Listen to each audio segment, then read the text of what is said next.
So there I was,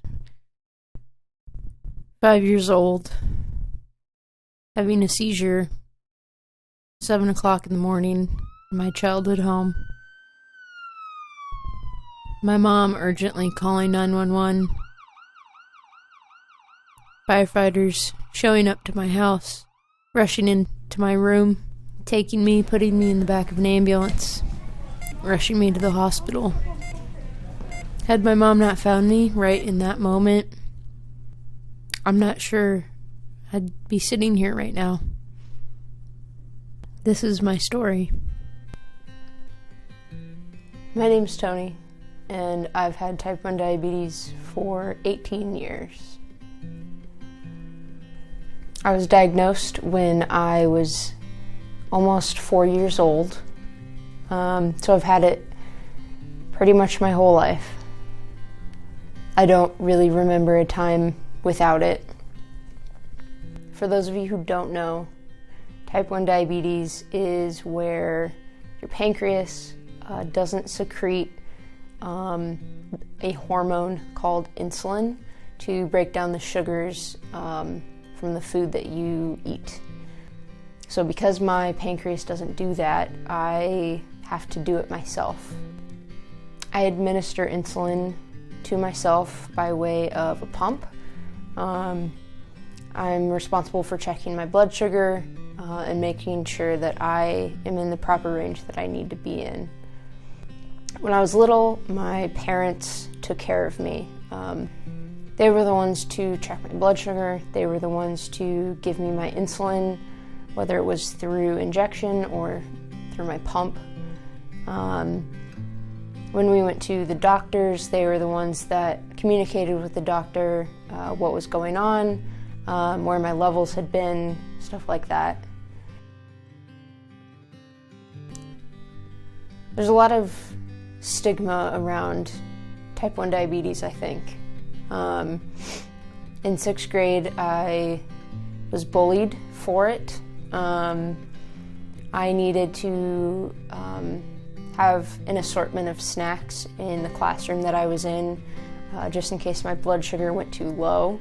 I had kids try and tell me that I used my diabetes for attention and to get special privileges like having snacks in the classroom. I didn't really understand that because type 1 diabetes has never been something that I've wanted or been really proud of. It's certainly not something I asked for or did something to get. So to be bullied for it was kind of weird. I didn't really understand why I would use something that I don't even want myself to gain attention from teachers or students around me. But I definitely learned from that. It made me stronger. There have been a lot of moments in my life where it's hard. There are some days that are really hard, where I ask the question, why me?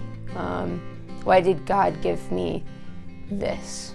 I've had my peaks as well. When I was little, I was part of the Juvenile Diabetes Research Foundation, the JDRF, and that was really cool to see,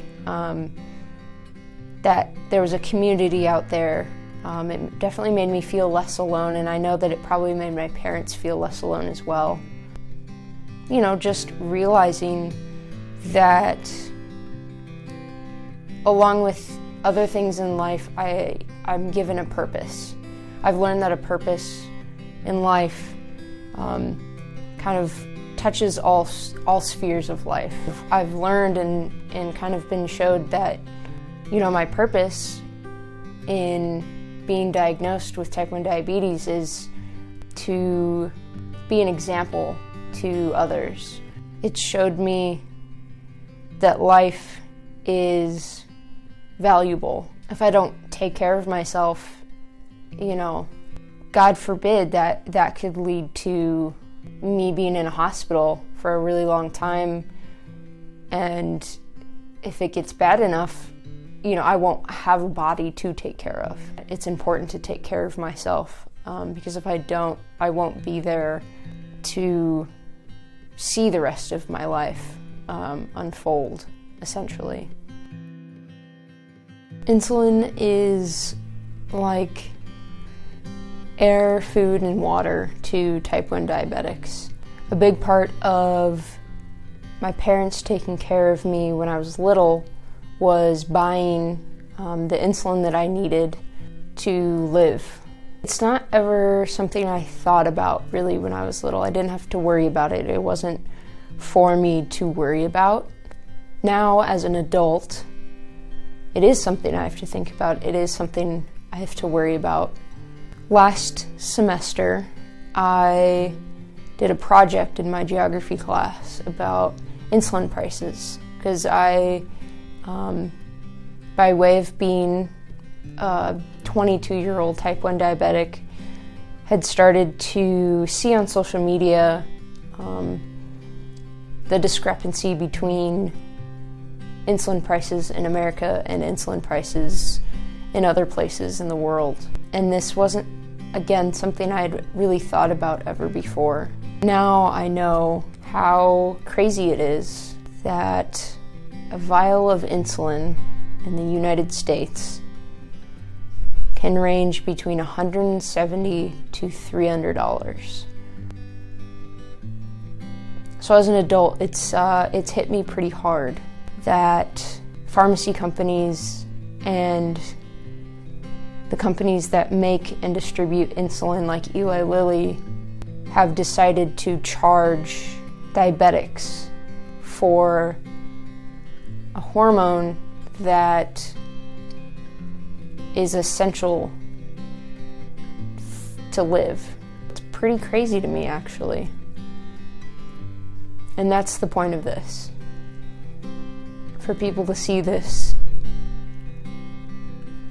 and to become aware of what Big Pharma's doing to a large population in the United States.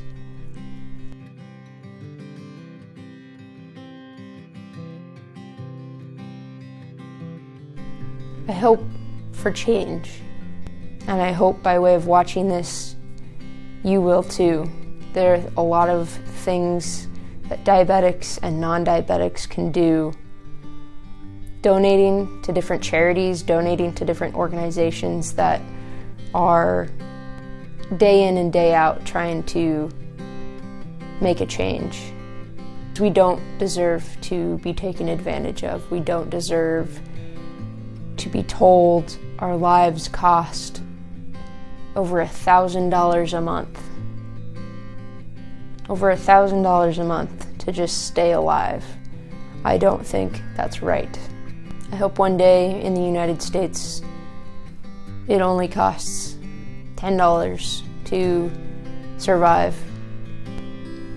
But until then, I want to become an advocate for change. I want to become an advocate for myself and for other type 1 diabetics in America.